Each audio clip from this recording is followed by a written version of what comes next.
I've been reading the Bible lately. I'm not a Christian or anything. I'm just reading it out of curiosity. Some people call it the good book. It's not that good. It's all right. Everyone has their own interpretation of it. My interpretation of the scripture, which could be different from a lot of yours, to each their own, is that God is kind of an arsehole.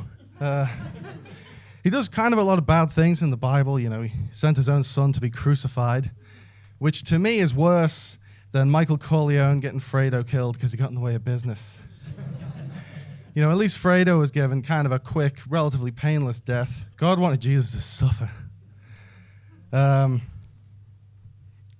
that might be funnier. It is kind of brutal. But,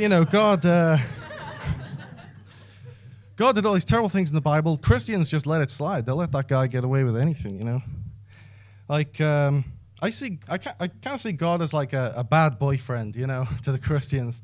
He's like the aggressive dickhead no one likes, and Christians are his girlfriends saying, you don't know him like I do. He's a really good guy once you get to know him. They always use that great defense, don't they? He works in mysterious ways, Like he creates all these tsunamis, earthquakes, genocide, war. He wipes out millions, entire sects of people, and they just say, well, he works in mysterious ways. Yeah, by that logic, Hitler also works in mysterious ways. He exterminated millions of Jews, millions of gypsies. He invaded all these countries. Yeah, well, he works in mysterious ways. I think God would have let Hitler into heaven.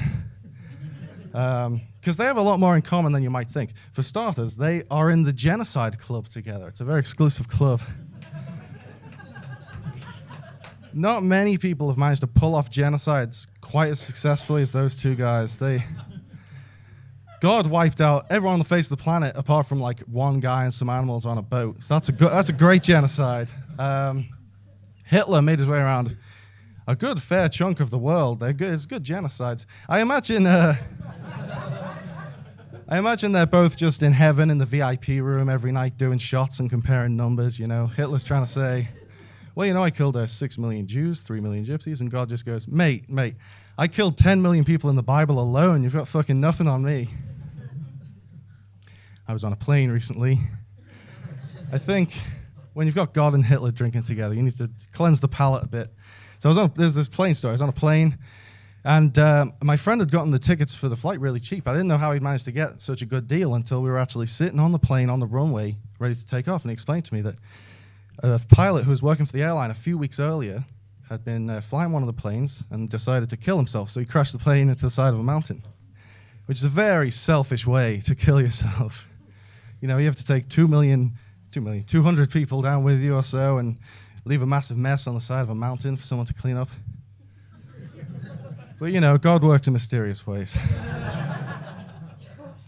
So anyway, I was sitting on this plane terrified, thinking, the same might happen to me. I might get creamed on the side of a mountain or something like that. But then I realized now's the safest time to fly with them because they'll have boosted all the security up. They had 3 people checking the door. They had one person to check it, one person to watch them check it, a third person to come in when they're done, check it again. So it's completely fine. You're totally safe.